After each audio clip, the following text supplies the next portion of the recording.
Hello viewers, welcome to my channel. என் பயணம் உங்களுடன். இன்றைக்கி எங்கள் அம்மா ஃபாலோ பண்ணுற ரொம்ப யூஸ்ஃபுல்லான ஒரு சில டிப்ஸ் அண்ட் ட்ரிக்ஸ் தான் உங்களுக்கு சொல்ல போகிறேன். வாழைக்காய் எப்போவுமே நம்ம ஃப்ரிட்ஜில் வைக்காமல் இந்த மாதிரி தண்ணியில் போட்டு வச்சிட்டோம்னா கிட்டத்தட்ட ஒரு 2லேருந்து 3 நாள் வரைக்கும் பழுக்காமல் இருக்கும். அதே ஃப்ரிட்ஜில் வச்சோம்னா சீக்கிரமாக பழுத்துரும். ஸோ இந்த டிப்பை நம்ம ஃபாலோ பண்ணலாம் பழுக்காமல் இருக்கிறதுக்கு.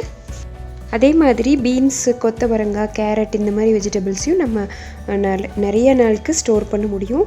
ஒரு சிலதெல்லாம் முத்தி போயிடும். அப்படி முத்தாமல் இருக்கிறதுக்கு இந்த மாதிரி தலையையும் அந்த வாழையும் கட் பண்ணிவிட்டு அழகாக அப்படியே ஒரு ஏர்டைட் பாக்ஸில் போட்டு ஸ்டோர் பண்ணிட்டோம்னா ரொம்ப நாளைக்கு அது பழுத்து போகாமல் நார் விடாமல் ஃப்ரெஷ்ஷாகவே இருக்கும்.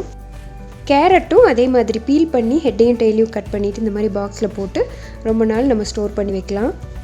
கொத்தவரங்காவையும் இந்த மாதிரி ஹெட்டையும் டெய்லியும் கட் பண்ணிவிட்டு ஏர்டைட் பாக்ஸில் போட்டு ஸ்டோர் பண்ணிட்டோம்னா நிறைய நாளைக்கு நல்லாயிருக்கும்.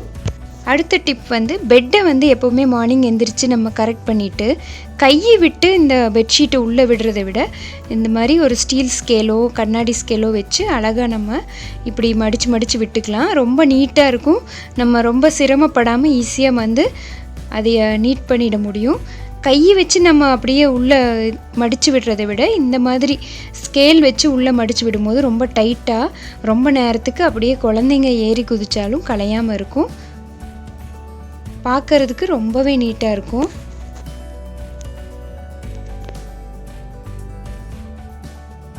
அடுத்து நிலக்கடலை வறுத்ததுக்கு அப்புறமா அந்த தோலை புடச்சி எடுக்கிறதுக்கு பதிலாக இந்த மாதிரி அந்த வடை பொரிக்கிற கரண்டியில் வச்சு லைட்டாக இப்படி ஜலிச்சு எடுத்துட்டோம்னா குப்பையும் கீழே விழுந்துடும். ஈஸியாக நம்ம கடலையையும் பிரித்து எடுத்துடலாம். ஸோ புடச்சி எல்லா பக்கமும் குப்பையாகிறதுக்கு பதிலாக இந்த மெத்தட் ரொம்பவே ஈஸி அண்ட் சிம்பிளாக இருக்கும்.